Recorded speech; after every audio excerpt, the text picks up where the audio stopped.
Bonjour les amis. Aujourd'hui, une affaire dramatique chez moi, mais réellement dramatique. Ça, là, à côté de moi, là. Ce matin, grosse fuite.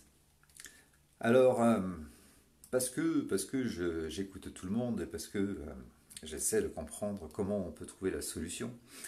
Ce matin, dès que j'ai vu la fuite, qu'il y avait de l'eau de partout chez moi, je me suis dit, pour régler le problème, je vais faire comme tout le monde, je vais manifester. Je suis parti de chez moi, j'ai manifesté une grande partie de la journée. J'ai bien profité du soleil, mais quand je suis rentré chez moi, le problème n'était pas résolu. Après, j'ai essayé de réfléchir comme certains. Je me suis dit, si il y a ce problème, c'est forcément de la part à cause des juifs, des musulmans, et voire des arabes, des noirs, des chinois peut-être. Chinois, hmm, peut-être que c'est des chinois. Les juifs et les arabes, enfin les juifs et les musulmans, non, ça peut pas être de leur faute. Mais les chinois peut-être. Mais ceci dit, j'ai eu beau me plaindre en me disant que c'était la part des juifs, des musulmans, des arabes, des noirs et de tout le reste, ça a toujours pas réglé le problème. Alors je me suis dit que c'était forcément un problème politique. C'est notre dictateur, Macron, qui a fait une fuite chez moi parce que je dis beaucoup de choses sur Internet. Mais ça a toujours pas réglé le problème. Euh, alors je me suis dit que c'était peut-être Dieu qui me mettait à l'épreuve et qu'une prière suffirait pour éponger l'eau par terre et réparer ma machine. Mais ça n'a pas réglé le problème. Alors je me suis mis à quelque chose de... Enfin, j'ai trouvé une autre solution. La première des choses, c'est que j'ai coupé l'eau, j'ai épongé la flotte qu'il y avait au sol, et puis ensuite, je me suis penché sur l'appareil pour savoir comment il fonctionnait et d'où pouvait provenir la fuite. Et là, j'ai réglé le problème. Elle refonctionne à nouveau, il n'y a plus d'eau par terre, et le problème est résolu.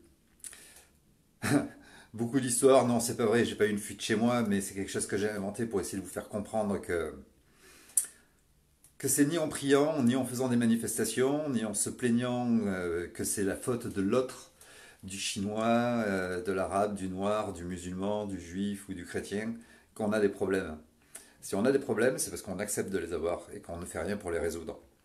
Euh, non, Macron n'est pas responsable de vos petits malheurs ou de vos grands malheurs.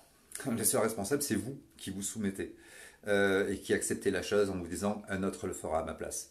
Dieu, Trump, l'armée américaine, enfin ouais, on trouve de tout aujourd'hui, hein, mais ça ne réglera pas le problème et ça fait un petit moment, ça fait plus de 50 ans que le problème gangrène. Macron ne fait que mettre la dernière couche euh, à la peinture qu'ils ont déposée sur notre vie, qu'ils ont étalé sur notre vie au fil des années. Macron ne fait que mettre la deuxième couche. Et si il y a quelqu'un qui est responsable de vos problèmes, c'est vous. C'est vous qui avez accepté pendant toutes ces décennies, qui avez accepté depuis 2018 que Macron est en place, c'est tout ce qu'il a pu faire. Euh, la, la dictature ne vient jamais par un peuple qui désobéit. Elle vient par l'obéissance des peuples, elle vient par la soumission. Sinon, la dictature ne peut pas s'installer. Euh, Et elle vient aussi par la manipulation. Et vous manipule tous les jours, que ce soit la télé ou Facebook, pour ceux qui se sentent éveillés, mais qui n'ont toujours rien compris, qui vont manifester tous les samedis, en pensant que ça va résoudre tous les problèmes, qui vont faire des prières, j'ai rien contre la croyance, hein, ceux qui ont besoin pour s'accrocher, pour garder la foi, et puis pour avancer, d'avoir une croyance, de croire en Dieu, grand bien vous fasse. Mais attacher Dieu de partout et à tout mettre sur le compte de Dieu, non. Euh, Moi, je suis athée, j'ai eu une éducation chrétienne, catho. Elle m'a fait beaucoup de bien, elle m'a appris beaucoup de choses, elle m'a appris le respect des autres, elle m'a appris à l'entraide, elle m'a appris l'amour, elle m'a appris. Mais je me suis libéré de tout ça. Et si il existe un Dieu, il est dans mon cœur. C'est le bien que je peux faire aux autres. Ceux qui critiquent sans arrêt, rejettent la faute sur l'autre, qui parlent des juifs, des cathos, des musulmans, etc., etc., et croient en Dieu, et non, ça marche pas, bonhomme. T'as tout faux, là, t'es en dehors de la religion, mais tu te voiles la face, et tu penses que toutes les conneries que tu peux dire tous les jours, et tout le mal que tu peux faire, eh bien une prière va l'effacer et que s'il existe un paradis, tu vas monter au paradis. Ça, c'est de l'hypocrisie. Euh, Moi, j'ai pas besoin de croire en Dieu, et puis pour moi, après une fois que notre vie, une fois qu'on part vers l'au-delà, mais en fait, on est bouffé par les vers ou on est brûlé. Mais ça s'arrête là. Euh, et s'il existe quelque chose après, eh bien, je le verrai bien et j'agirai en fonction quand j'y serai. En attendant, je suis sur Terre, il y a des enfants sur Terre qui souffrent, il y a le revenir qui est complètement anéanti. Et on se plaît tous à se regarder le nombril en disant c'est moi qui ai eu la meilleure idée. Tous les samedis on doit y aller, cette fois-ci c'est la dernière, ça y est, on va réussir, on va gagner. Ils ont peur, non, ils n'ont pas peur. On agit exactement comme ils veulent, dans les croyances et dans la manipulation de masse scientifique. Euh, il n'a jamais été prouvé de façon scientifique que les vaccins ne sont pas dangereux pour la santé, et ils le sont.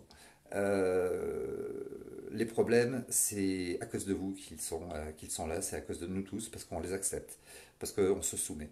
Et il serait grand temps de faire quelque chose. Non, vous ne réglerez pas vos problèmes en insultant et en critiquant les autres, les communautés, les minorités, etc., etc. Non, les problèmes viennent bien de vous.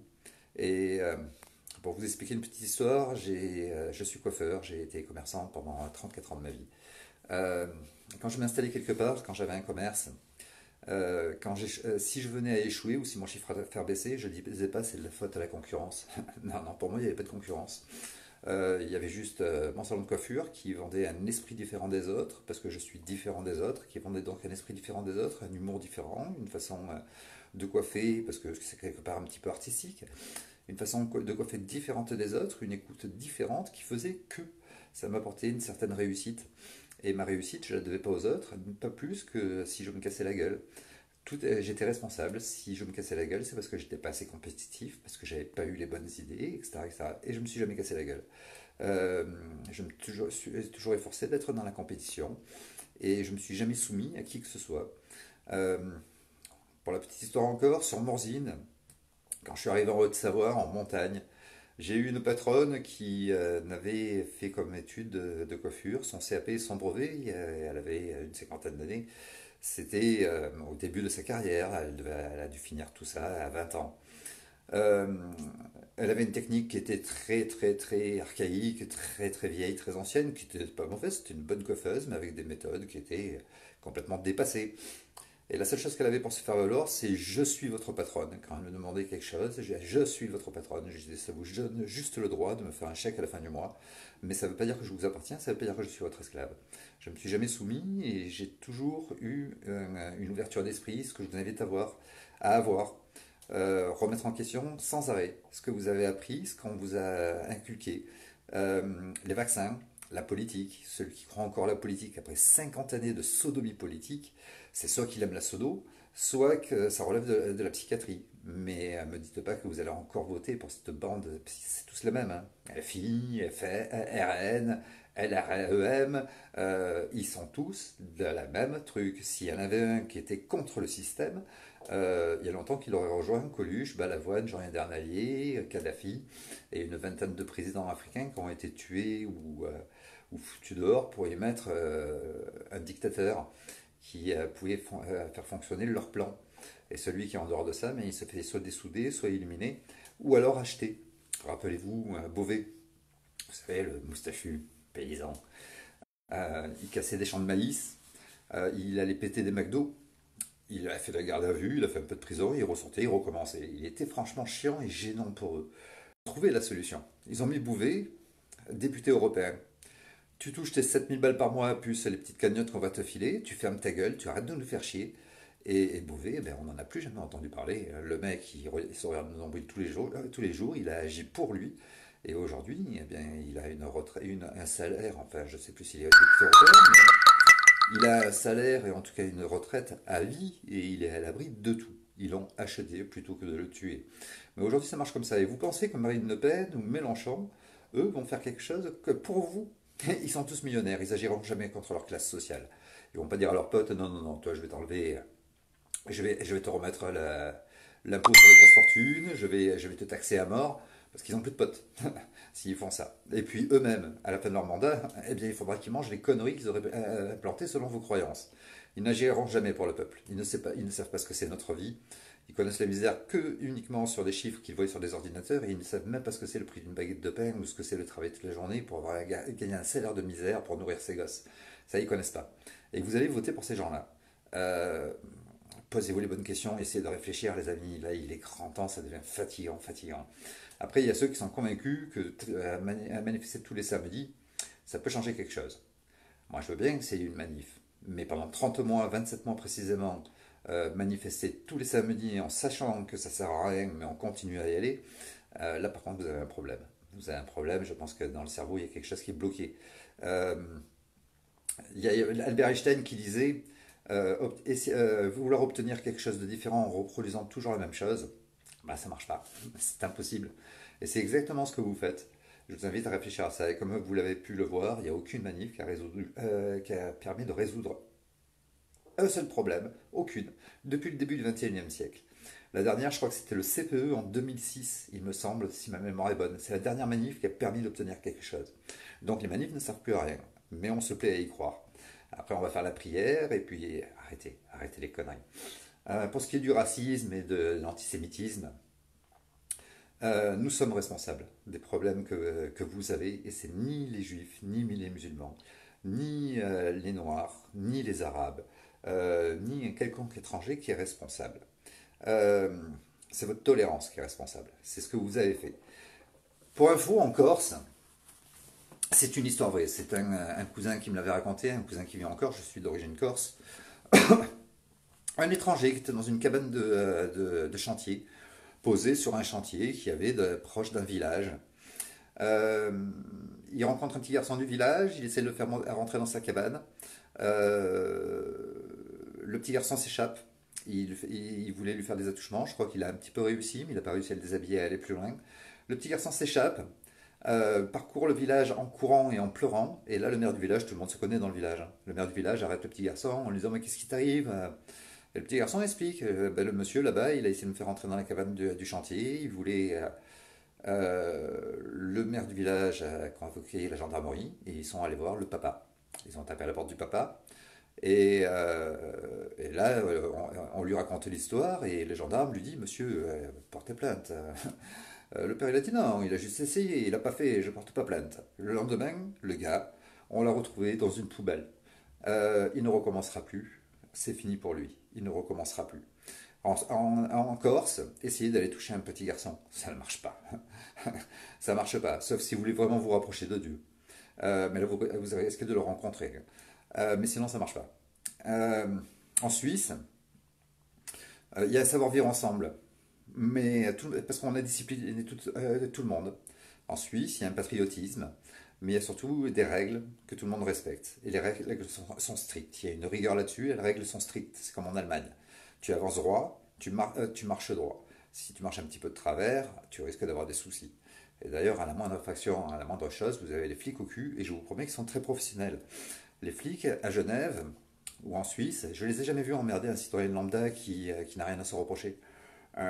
Si vous allez dans le quartier chaud de Genève, les paquis, euh, il y a de tout le monde qui se promène, il y a des prostituées qui sont là, qui attendent de clients, il y a des dealers qui sont là, qui attendent des clients aussi, qui proposent.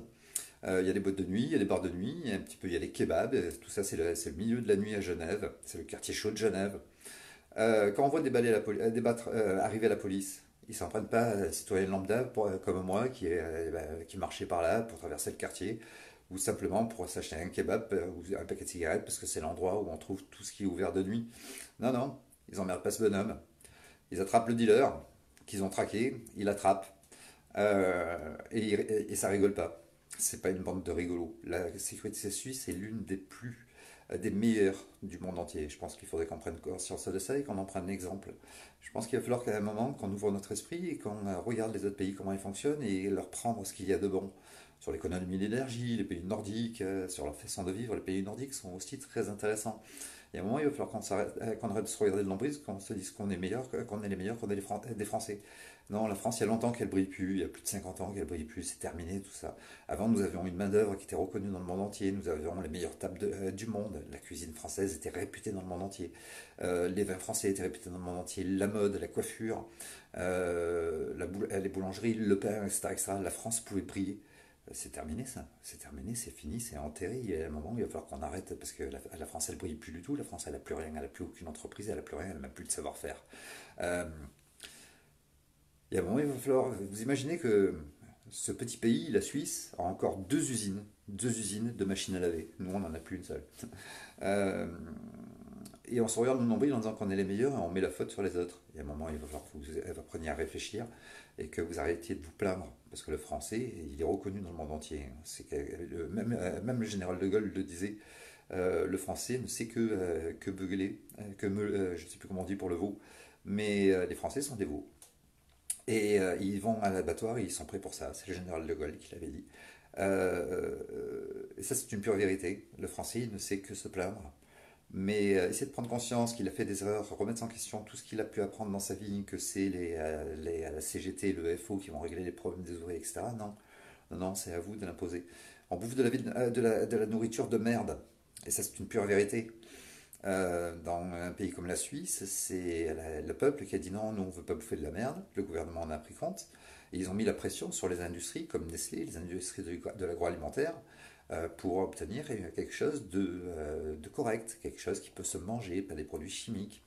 Ainsi, le groupe Nestlé a la marque Tommy. La marque Tommy en Suisse, si vous regardez les sauces, etc., etc., c'est quasiment que du bio. Et il n'y a pas d'additifs E310, etc., etc. Nestlé, sous une autre marque en France, parce que Nestlé est un groupe qui possède beaucoup de marques, dont la marque L'Oréal a 29,6% d'actions, c'est le second actionnaire principal après Madame Bettencourt qui reste actionnaire principal. Euh, Ce sont des groupes, hein. Nestlé et L'Oréal sont des groupes qui ont pour L'Oréal les fringues diesel, Clinique, Lancôme, je crois, appartiennent à L'Oréal. Si mes souvenirs sont bons, c'est un peu biaisé, j'ai pas regardé les dossiers. Pour Nestlé, c'est pareil. Grand nombre de marques, toutes les eaux minérales en bouteille sont quasiment appartiennent toutes à Nestlé. Euh, Nestlé possède, L'Oréal possède Garnier par contre. Nestlé possède donc la marque Tommy, la marque etc. etc. Et quand vous achetez une sauce en France, il y a de l'E310 dedans, il y a des conservateurs, des acidifiants, des émulsifiants, du pétrole, il y a tout ce que vous voulez dedans. Tout simplement parce que la France a accepté, parce que le peuple s'est jamais révolté, a jamais dit non, non, non, non, nous on se soumet. Et à un moment, il va falloir arrêter de rejeter la faute aux autres. Si vous êtes malheureux, si vous avez des problèmes, c'est votre faute à vous. C'est pas la faute ni aux musulmans, ni aux juifs, ni aux arabes, ni aux noirs. C'est encore moins la faute d'un tel ou un tel. Non, non, c'est parce que vous vous êtes soumis pendant tant d'années que vous allez offrir sérieusement, mais là aujourd'hui, ça ne peut plus être remis en question, un avenir de mère de vos enfants, et ça veut dire que donc, vous en avez rien à foutre de vos enfants. Il y a un moment, il va falloir agir, arrêter de manifester, arrêter de se plaindre et agir correctement. La dictature, elle ne viendra jamais par la désobéissance du peuple, et aujourd'hui, l'heure est à la désobéissance civile. Pour ce faire, ah ouais, c'est beaucoup plus compliqué que d'écouter des conneries sur Facebook, c'est beaucoup plus compliqué que d'appuyer sur la zapette. Pour ce faire, eh bien, il faut un petit peu lire. Il y a 17 articles des droits de l'homme à lire. Il y a les conventions européennes des droits de l'homme, les conventions internationales des droits de l'enfant, les conventions sur le handicap. Tout ça fait prendre connaissance de certaines choses, certaines règles, le code de déontologie de la police qui peut vous aider, la hiérarchie des normes. Et avec tout ça, ben oui, vous pouvez vous en sortir et dire stop, on arrête, basta. Le masque, on le tombe. On a compris que le Covid, c'était une véritable connerie. Il y en a qui ont été dans la croyance pendant un temps, mais qui aujourd'hui prennent conscience. Et aujourd'hui, tout le monde a pris conscience que c'est une véritable connerie. D'ailleurs, le secrétaire général de l'ONU a bien dit que cette pandémie servait à implanter une dictature dans certains pays. Il refuse de dire le nom des pays, peut-être pour pas offusquer M. Macron et certains autres. Mais on en est là aujourd'hui, on connaît les vérités, et à un moment, il faut dire stop. Stop, on arrête de confiner, on arrête de laisser fermer nos petits commerces, nos bars, etc., etc., parce qu'on est en train de détruire. Et on y participe, nous sommes responsables, c'est pas Macron qui est responsable, contrairement à ce que vous pouvez penser. Macron, lui, ne fait que répondre à des ordres, il vous les impose, et vous les acceptez, et c'est vous qui acceptez qui êtes responsable, ce n'est pas Macron, en aucun cas. Si moi tu me dis va tuer un tel, ça fait de moi un criminel. C'est à moi de ne pas t'écouter pour ne pas devenir un criminel et faire 20 ans de tôle. Ben là, Macron il est en train de vous dire faites ça, vous le faites. Mais c'est à vous de ne pas l'écouter si vous voulez assurer l'avenir de vos enfants et construire une France meilleure. Il serait temps qu'on remette tout en question. Et si on doit voter, ce sera pour un homme du peuple, pour le peuple. Et en aucun cas, pour ceux qui sortent du même panier à crabe. Les Mélenchon, les je ne sais trop quoi, mais c'est tous les mêmes. Et s'ils étaient différents des autres, s'ils avaient un plan de sortie du nouvel ordre mondial et de ce système de merde, bien il y a longtemps qu'ils seraient morts. Il y a un moment, il va falloir réfléchir correctement et arrêter de vous plaindre. Arrêtez de vous plaindre. Arrêtez. Et arrêtez de croire en tout et n'importe quoi. L'armée US, Trump, etc., qui vont venir vous délivrer. C'est juste des prétextes pour rester chez vous et rien foutre. Les manifs, c'est juste pour attendre.